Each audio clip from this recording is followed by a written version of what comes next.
Warahmatullahi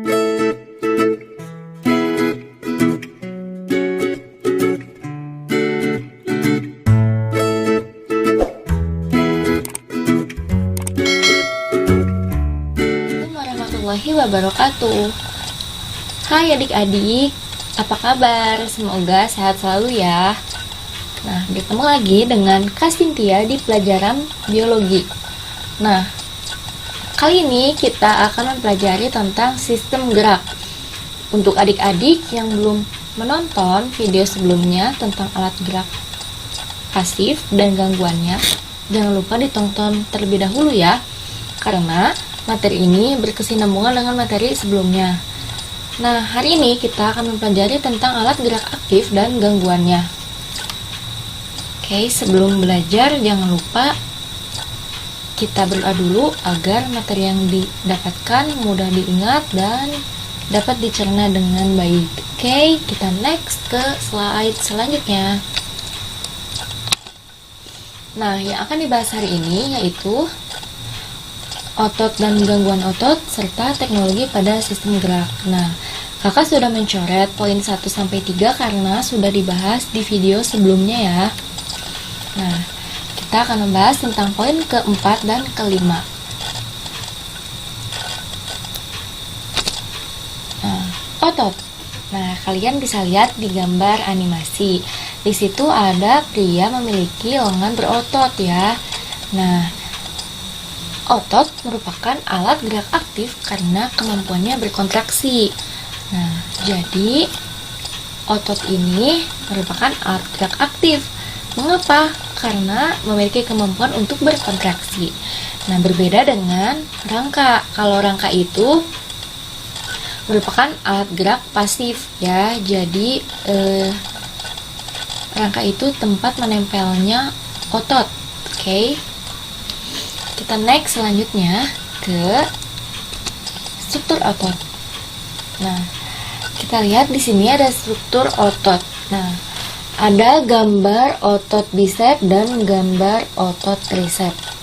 Nanti dijelaskan di slide berikutnya tentang otot bisep dan tricep. Jadi, bila otot bisep berkontraksi, maka otot tricep berelaksasi. Dan sebaliknya, otot tricep berkontraksi, maka otot bisep pun relaksasi. Jadi berkebalikan ya. Nah, itu di gambar ada yang panjang berwarna merah, itu merupakan berkas rabut otot. Nah, jadi di dalam otot itu terdapat banyak berkas rabut otot ya, jadi tersusun oleh berkas rabut otot. Nah, berkas serabut otot ini di dalamnya terdapat serabut otot tunggal atau sel otot. Jadi, di dalamnya itu terdapat banyak sekali serabut otot tunggal. Nah, di serabut otot tunggal itu kita bisa lihat di situ ada nukleus ya, atau inti pada sel otot. Selanjutnya kita lihat ada miofibril. Nah, lalu miofibril ini ditutupi atau dilindungi atau diselubungi oleh membran sel otot atau kita kenal dengan sarkolema. Nah, miofibril memiliki sarkomer. Jadi sarkomer itu bagian pada otot yang banyak. Jadi bila digabungkan itu miofibril. Nah, jadi sarkomer bila tersusun banyak akan membentuk miofibril begitu. Next ke jenis-jenis otot. Nah, berdasarkan ciri morfologi, sistem kerja dan lokasinya dalam tubuh, jenis otot dibedakan menjadi 3 jenis. Yang pertama ada otot polos, yang kedua ada otot lurik, dan yang ketiga ada otot jantung. Jadi ada 3, perlu diingat ya. Nah, next ke otot polos. Nah, otot polos disebut juga otot tak sadar atau otot alat dalam atau viscera. Bisa dilihat di gambar sebelah kanan. Nah, otot polos ini tersusun atas sel-sel yang berbentuk kumparan halus. dan tiap sel memiliki satu inti yang terletak di tengah. Kita bisa lihat muscle fiber, di situ ada kumparan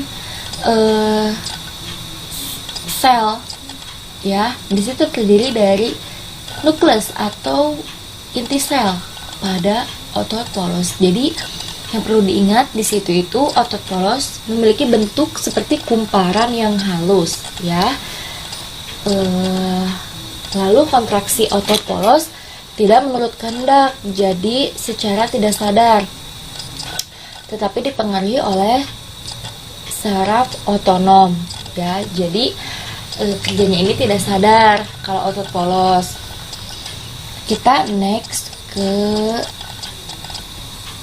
otot polos, ya masih otot polos.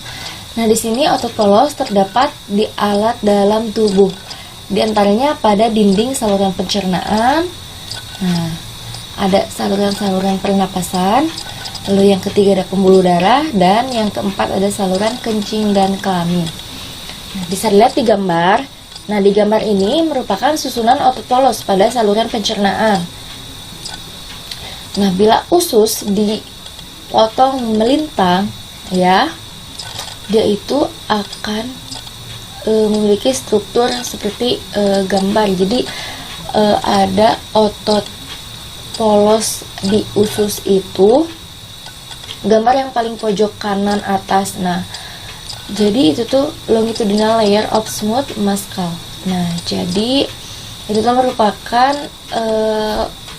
layer otot polos, ya. Nah, lalu di situ bawahnya ada circular layer of smooth muscle gitu. Nah, itu tuh pada usus manusia, ya. Kalau misalnya kalian ingin melihat gambar anatomi seperti otot atau bentuk otot-otot yang lain, ya misalnya otot polos, otot jantung, rangka, kalian bisa lihat di atlas histologi. Nah, di ebook Google pun banyak ya tentang atlas histologi. Nah, itu membantu kalian untuk mencari referensi lebih banyak tentang anatomi otot. Oke, kita next selanjutnya ke otot lurik. Nah, otot lurik juga disebut dengan otot rangka. Nah, otot ini merupakan otot yang melekat pada rangka dan membentuk sebagian besar jaringan otot pada tubuh. Nah, kalian lihat misalnya nih, ada yang memiliki lengan berotot. Nah, jadi itu tuh ototnya itu menempel pada rangka dan sering dilatih. Jadi ototnya itu semakin bervolume atau berisi, ya. Nah, di situ tuh sel pada otot ini membentuk silindris dan mempunyai banyak inti serta bekerja di bawah kesadaran. Bisa dilihat di gambar. Nah, di gambar itu ternyata otot lurik ini memiliki banyak inti, ya. Nah, intinya itu yang nukleus, inti sel, ya. Nah, lalu dia itu membentuk apa coba? Ya, ini bekerja di bawah kesadaran dan berbentuk silindris. Nah, silindris ya sudah sangat jelas dilihat di gambar, jadi bentuknya seperti itu. Nah, otot ini berkontraksi dengan cepat dan memiliki periode istirahat berkali-kali. Oke. Itu pada otot lurik atau otot rangka. Kalau di soal ada pertanyaan otot rangka, berarti mengarahnya ke otot lurik, ya. Oke, next kita ke otot lurik, masih otot lurik. Nah, otot lurik ini merupakan gabungan otot yang berbentuk kumparan dan terdiri atas dua bagian. Yang pertama di bagian otot empal, merupakan bagian tengah yang mengembang atau mengembung. Nah, yang kedua ada urat otot atau tendon, merupakan kedua ujung yang mengecil. Tendon tersusun jaringan ikat yang bersifat keras dan liat serta melekat pada tulang. Nah, Bisa dilihat nih di gambar yang tadi sebelah kanan. Nah, itu tuh ada urat otot atau tendon. Bisa dilihat ya, ada tendon. Nah, berdasarkan cara melekatnya pada tulang, tendon dibedakan menjadi dua. Yang pertama ada origo, yang kedua ada insersio. Nah, origo ini tendon yang melekat pada tulang yang tetap kedudukannya ketika otot berkontraksi. Nih, lihat ada origo. Origo atau digambar origin ya. Nah, di situ melekat pada tulang ya. Jadi origin itu melekat pada tulang yang diam ketika otot berkontraksi atau yang tetap kedudukannya. Nah, lalu yang kedua ada insersio. Nah, insersio ini merupakan tendon yang melekat pada tulang yang bergerak ketika otot berkontraksi. Nah, bisa dilihat itu di bawah origin ada tricep, lalu ada humerus, lalu ada insertion. Nah, insersio ini melekat pada tulang yang bergerak ketika otot berkontraksi. Ya, jadi itu di situ ada siku. Nah, bagian siku itu pasti akan bergerak apabila digerakkan ke atas atau ke bawah ya. Nah, jadi insersio ini melekat pada tulang yang bergerak. Ya, kalau origo tadi pada tulang tetap, kalau insersio pada tulang yang bergerak. Kita next selanjutnya ke otot jantung. Nah, otot jantung merupakan otot yang mempunyai struktur yang sama dengan otot lurik. Nah, bedanya serabutnya bercabang dan memiliki inti sel yang terletak di tengah. Jadi, perbedaan otot lurik dan otot jantung ini sangat signifikan ya. Kalau otot lurik ini berbentuk silindris dan tidak bercabang, sedangkan otot jantung memiliki bentuk silindris dan bercabang. Nah, bercabangnya kalian pasti sudah bisa membedakan ya. Nih di gambar ada cabang antara satu dengan yang lainnya. Nah, di situ juga terdapat inti sel atau nukleus yang terletak di tengah. Oke. Nah, kontraksi otot jantung seperti otot polos. Mengapa seperti otot polos? Karena tidak menurut kehendak, tetapi dipengaruhi oleh saraf otonom. Jadi bekerja secara tidak sadar ya. Dan tempat percabangan otot disebut sinsitium. Nah, itu namanya ada di percabangan otot ya. Oke, next ke selanjutnya ada gerak antar otot. Nah, gerak antar otot terbagi menjadi dua, ada gerak sinergis dan gerak antagonis. Gerak sinergis, gerak dua buah otot yang sama arahnya, saling menunjang. Nah, contohnya ini ada otot-otot pada tulang rusuk, otot pronator teres dan pronator quadrus. Nah, jadi sinergis ini dua buah otot yang sama arahnya, ya, yang saling menunjang. Sedangkan gerak antagonis merupakan gerak dua buah otot yang saling berlawanan arah. Contohnya ini ada otot tricep dan otot bicep. Nah, yang tadi seperti kakak jelaskan di awal, otot bicep dan tricep. Bisa lihat di gambar, ini nih ada otot bicep, lalu ada tendon, ada otot tricep, ada tulang skapula ya. Nah, lihat di otot bicep dan otot tricep. Di gambar yang kiri ada otot bicep berelaksasi. Nah, dan otot tricep, otot bicep berkontraksi dan otot tricep berelaksasi. Nah, sedangkan di gambar yang paling kanan, otot bicepnya itu berelaksasi dan otot tricep berkontraksi. Jadi mereka itu bekerja saling berlawanan ya, atau disebut gerak antagonis. Nah, next ke kelainan otot. Nah, atrofi ini merupakan suatu keadaan mengecilnya otot sehingga kehilangan kemampuan berkontraksi. Nah, kita bisa lihat di ilustrasi yang normal maskal, di situ ada otot yang normal.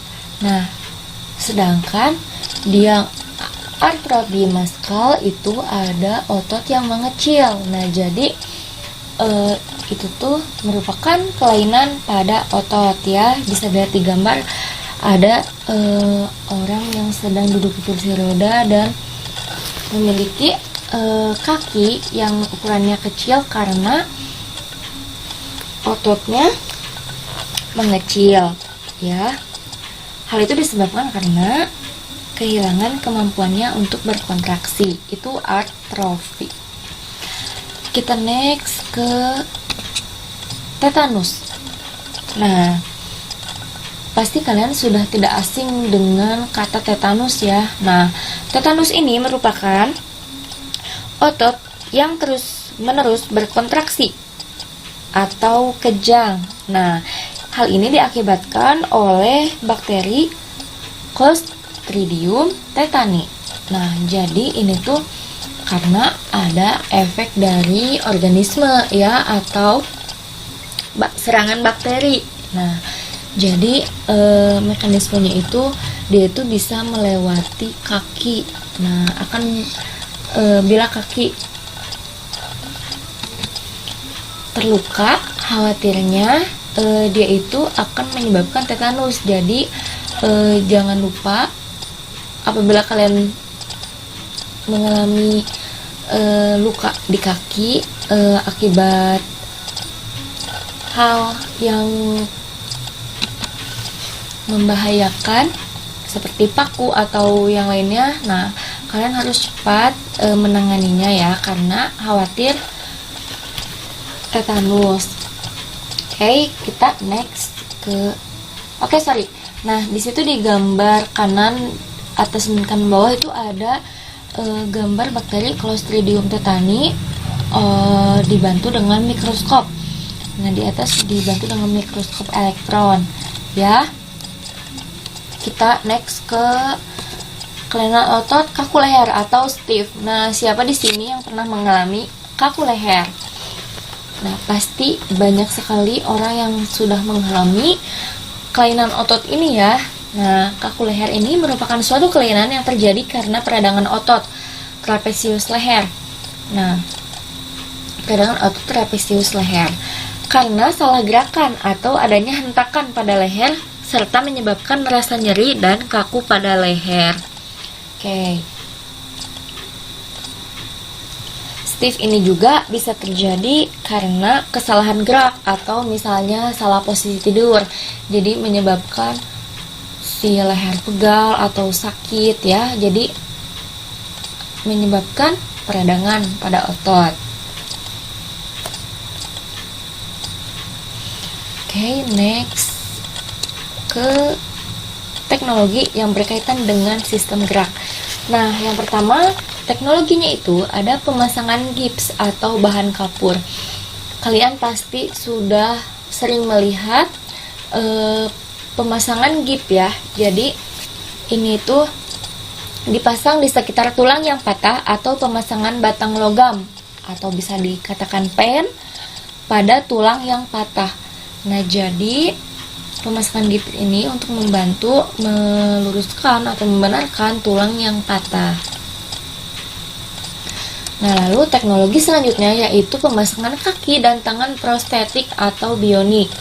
Nah, jadi dilengkapi dengan chips komputer sehingga pengguna dapat melakukan gerakan yang terkoordinasi dalam melakukan aktivitas. Nah, jadi kita sudah banyak sekali teknologi yang membantu dalam penanganan sistem gerak ya, atau kelainan pada sistem gerak.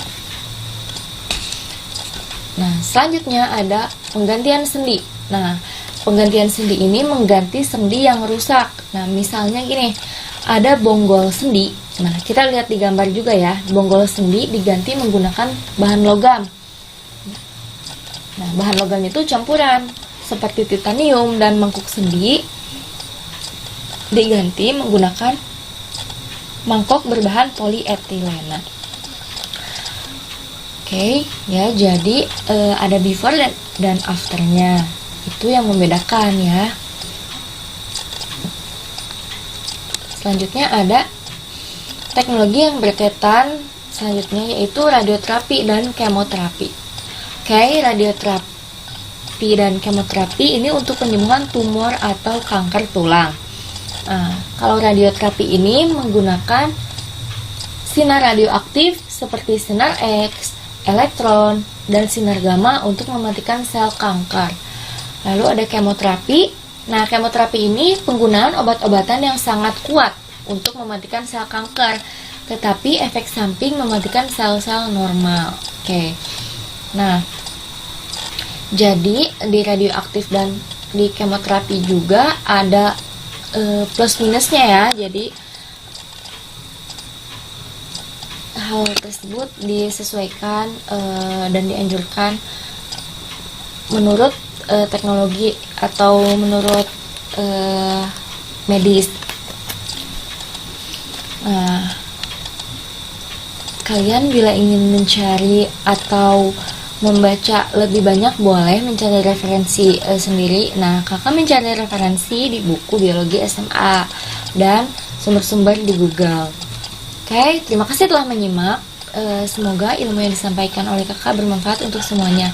Buat semuanya yang belum subscribe channel Bintang Guru, jangan lupa di subscribe, like, share, dan komen. Nah, jangan lupa share juga ya ke teman kalian supaya teman kalian memiliki ilmu yang bermanfaat seperti kalian yang sudah menonton video ini. Bye bye. Assalamualaikum warahmatullahi wabarakatuh.